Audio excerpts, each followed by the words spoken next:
इथे आपण घेतलेल्या आहे मिरच्या, लसूण आणि मुठभर शेंगदाणे. मिरच्या आपल्या आवडीनुसार कमी जास्त करायच्या आणि लसूण पाकळी जशी तुमच्या घरात लसूण आवडतो त्याप्रमाणे घ्यायचं.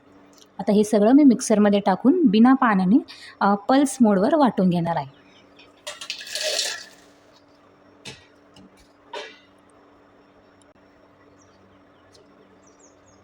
मी हे पल्स मोडवर वाटून घेतलेलं आहे, बघू शकता. बारीकही नाही आणि खूप जाडसरही नाही, असं ओबडधोबड वाटून घ्यायचं आहे. आता कढईमध्ये तेल टाकून घ्यायचं आहे. 2 चमचे मी तेल टाकून घेतलेलं आहे. तेल गरम झालं की त्यामध्ये मोहरी आणि जिरं टाकून घ्यायचं आहे. मोहरी जिरं छान फुललं की त्यामध्ये आपण थोडीशी हळद टाकून घेणार आहे. यातच आपण स्वच्छ निसलेल्या धुवून घेतलेल्या गवारीच्या शेंगा टाकून घेऊ.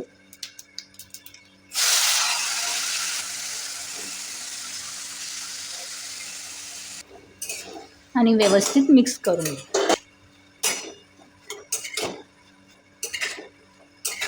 एक 5 मिनटं तेलात आपण या गवारीच्या शेंगा परतून घेणार आहोत आणि 5 मिनटं झाले की मग एक वाफ देणार आहे झाकण ठेवून 2 मिनटासाठी.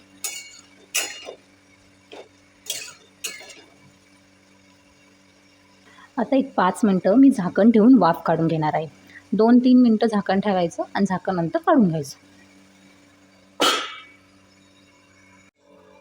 आता एक 2 मिनटाने मी झाकण काढून घेणार आहे. झाकण काढून घेतल्यानंतर आपण एकदा परतून घेऊया.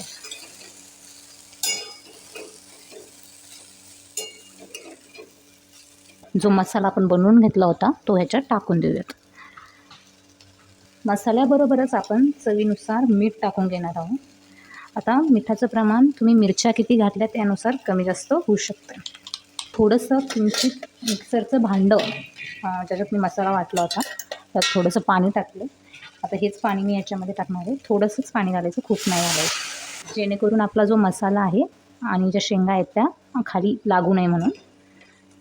आणि व्यवस्थित परतून घ्यायचं.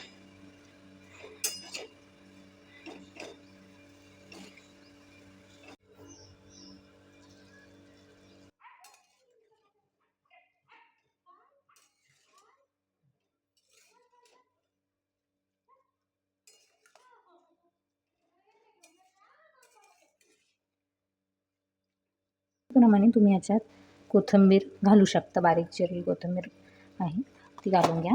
एक शेवटचं मिक्स करून घ्या. गरम गरम भाकरीसोबत नाहीतर चपातीसोबत तुम्ही भाजी खाऊ शकता, छान लागते.